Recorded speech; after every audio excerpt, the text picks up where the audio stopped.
मैं आज खास आपको बुलाया था क्योंकि जितने भी टिकट के एस्पिरेंट्स हैं, यानी जो टिकट चाहते हैं, मैं चाहता था कि आप सब आए। मैं सिर्फ आपसे मुख्तसर 2-3 बातें करना चाहता था। सबसे पहले अगर आप सारे बैठ जाए ना, वो पीछे देख लेंगे, वो कहाँ देख लेंगे, बैठ जाए।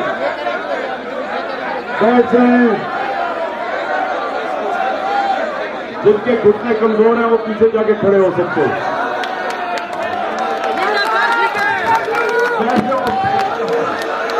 बैठ जाओ प्लीज, बैठ जाओ।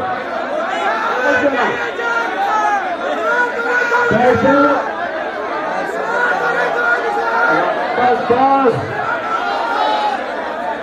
अच्छा जी, सुने जरा मेरी बात। खामोशी। अब सुने। देखिए, मैंने आज आप सबको दावा जिस वजह से दी कि ये पाकिस्तान की तारीख का सबसे अहम इलेक्शन है। ये फैसला कुन वक्त है पाकिस्तान में। सारी पाकिस्तान की पॉलिटिकल पार्टीज एक तरफ, तहरीक इंसाफ एक तरफ। उनके साथ बदकिस्मती से इस वक्त एस्टेब्लिशमेंट भी है, लेकिन हमें उम्मीद है कि उनको अकल आ जाए और वो अवाम के साथ खड़ी हो।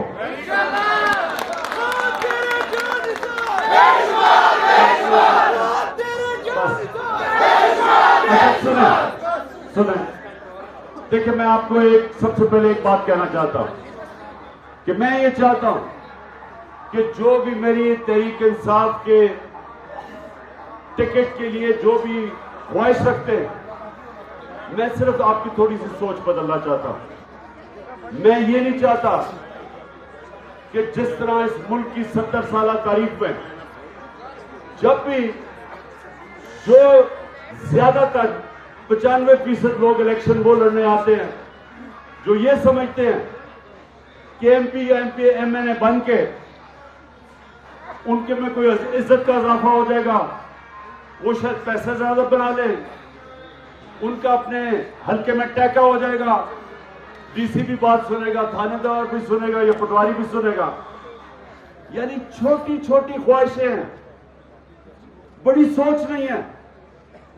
इस वजह से हमारा मुल्क का यह हाल है कि अगर जो इलेक्शन जीत के असेंबली में बैठता है उसको पाकिस्तान की फिक्र ही नहीं है।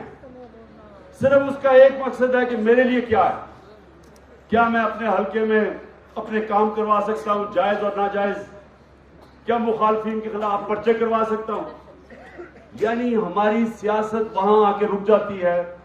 वो समझते नहीं है कि सियासतदान सारी दुनिया में एक तरफ गालियां निकालते हैं लोग, और दूसरी तरफ सारे अल्लाह के पैगंबर लीडर थे। सियासत इबादत भी बन जाती है। जब आप असेंबली में आके आपको अगर लोग इलेक्ट करते हैं, जब आपको टिकट मिल जाता है, तो आपको एक लीडर बनने का मौका मिल जाता है।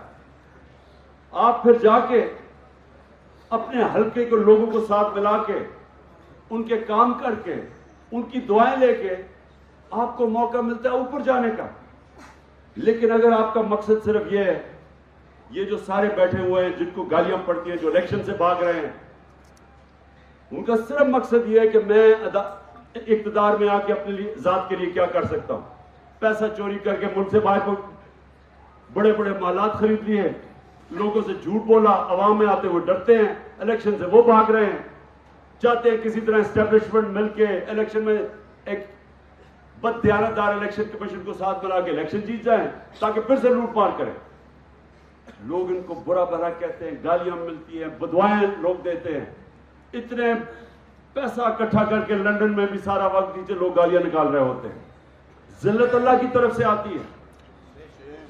ये जिल्लत चाहे जितना मर्जी पैसा खर्च करे किसी को बुरा भला कहने के लिए, कोई इंसान दूसरे इंसान को जलील नहीं कर सकता।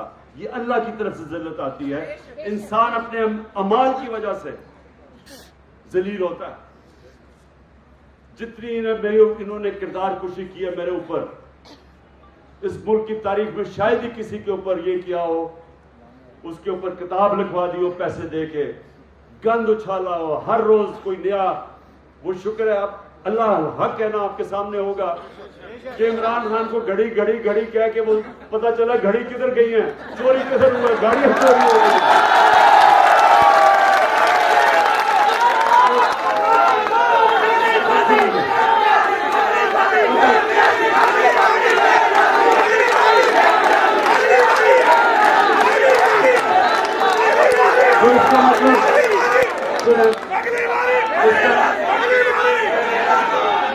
तो इसका मतलब इसका मतलब ये कि कोई भी इंसान आपको जलील नहीं कर सकता।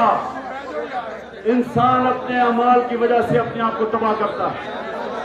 तो इसलिए मैं आप सबको एक पहले बात करना चाहता हूं कि आपने अगर पाकिस्तान को इस दलदल से निकालना है तो जब भी अल्लाह आपको मौका देगा, जिन जिन को मौका देगा, आपने इस बार एक नई सोच लेके आनी है। यानी बड़ा इंसान, सुने, बड़ा इंसान वो है जिसकी बड़ी सोच है। आज आपके मुल्क में सबसे बड़ा लीडर कौन है? कायदे आजम। और क्यों है? क्योंकि कायदे आजम अपने लिए नहीं उन्होंने पाकिस्तान बनाया। जब उनको पता था कि वो कैंसर से मर रहे हैं, अपने डॉक्टर को किसी को बताने नहीं दिया कि शायद अगर दुश्मनों को पता चल जाए तो वो डिले कर दे और शायद पाकिस्तान ना बने। ये कमिटमेंट थी। बीमार थे, मीटिंग में बैठते थे, पता नहीं चलने देते थे, क्योंकि अपने लिए नहीं कर रहे थे। इसलिए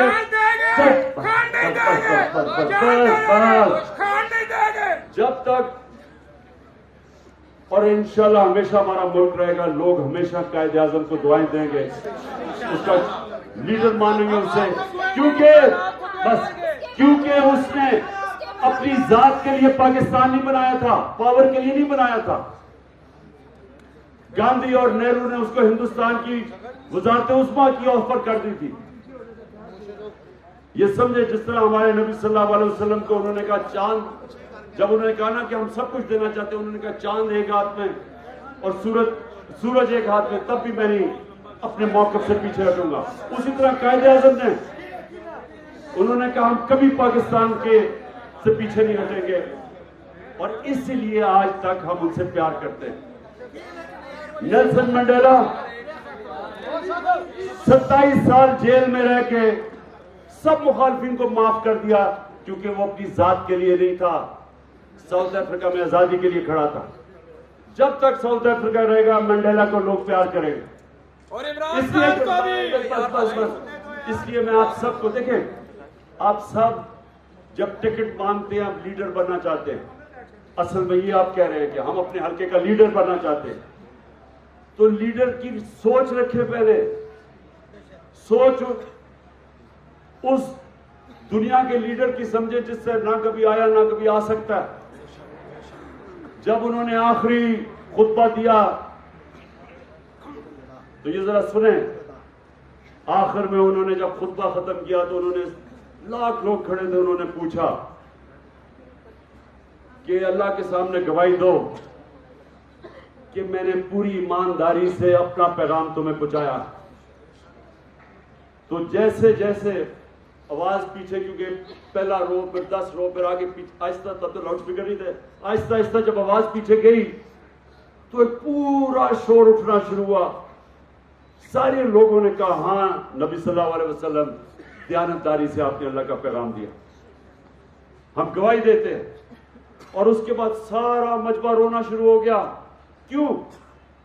क्योंकि सबको पता था कि वो अपनी ताकत की तो अरूज पे थे, लेकिन उनका जो आखिरी खुतबा था, उन्होंने कहा मैंने अपना दीन मुकम्मल कर दिया।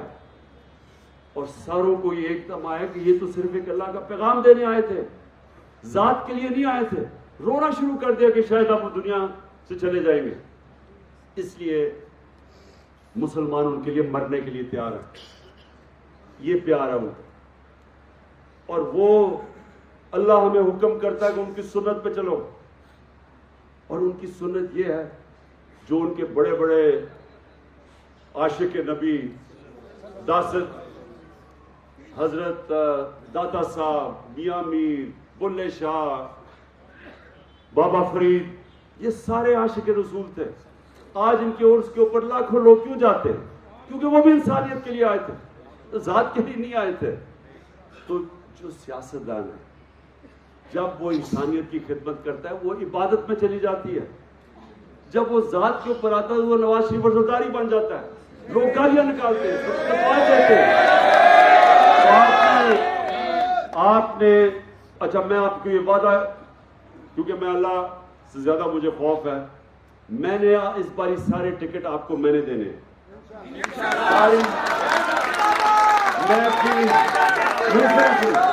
मैं अपनी पूरी कोशिश करूंगा। इंसान से गलतियां होती है, लेकिन मैं पूरी कोशिश करूंगा कि मेरिट के ऊपर और मैं जो समझता हूं उनको मैं टिकट दूंगा। लेकिन मैं इंटरव्यू भी आपको करूंगा भी, लेकिन मैं सिर्फ आपको ये कहना चाहता हूं, जिनको नहीं मिले टिकट, मैं आज आपको सिर्फ ये कहना चाहता हूं, आपने हमारे जिहाद का हिस्सा बनते रहना। आपने ये नहीं कि जी मैं खड़ा हो जाऊं, आपने अपने आप को शिकस्त नहीं देनी, क्योंकि अब मैं आपको बता दूं, कोई जमात अब तहरीक इंसाफ को इंशाल्लाह नहीं हरा सकती।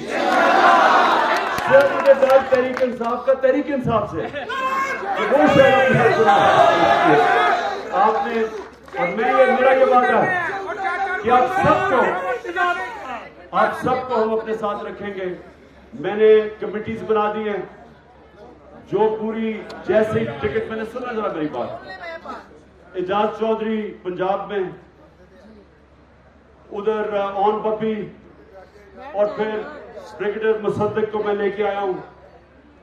मकसद इन कमिटीज का ये होगा कि वो सारे जिनको टिकट नहीं मिलेंगे पहले से तय कर देंगे कि हम आपको और किधर किधर एडजस्ट करेंगे। हजारों महकमे होते हैं, हजारों महकमे होते हैं, यानी सारे, आप अंदाजा नहीं लगा सकते कितने हजार हमारे पास महकमे होते हैं, जिधर हम पहले से आपको तैयार करेंगे, हम उनको एडजस्ट करेंगे उधर।